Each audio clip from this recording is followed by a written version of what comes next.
On s'invective, on polémique, on s'insulte. Fabriqué par les journaux, l'opinion publique ne serait que violence, selon cette estampe de 1907. De fait, en ce début du XXe siècle, le pluralisme de la presse est bouillonnant. Approchons-nous d'un kiosque et voyons ce qu'il nous propose.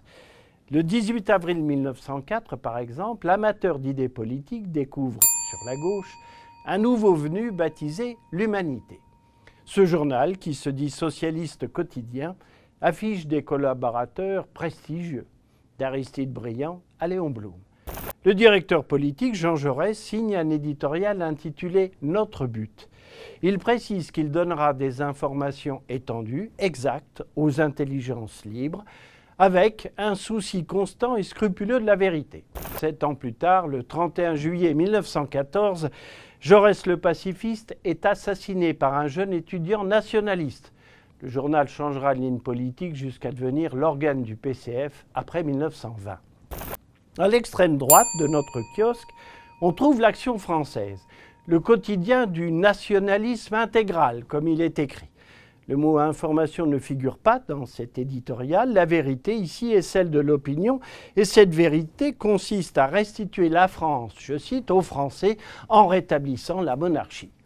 Parmi les signataires, on trouve Charles Maurras, soutien du maréchal Pétain lors de la Seconde Guerre et promoteur d'un antisémitisme d'État. Il sera condamné à perpétuité en 1945.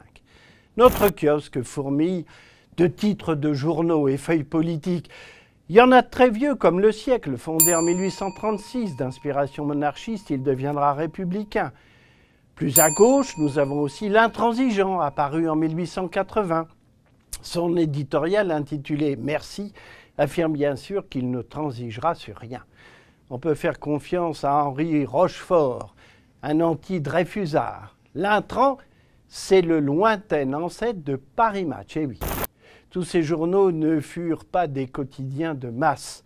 Leur tirage est resté modeste et bien souvent ils avaient pour objectif prioritaire de s'adresser aux convaincus plutôt que de convaincre. Mais cette presse a eu pour vertu d'entretenir le débat démocratique.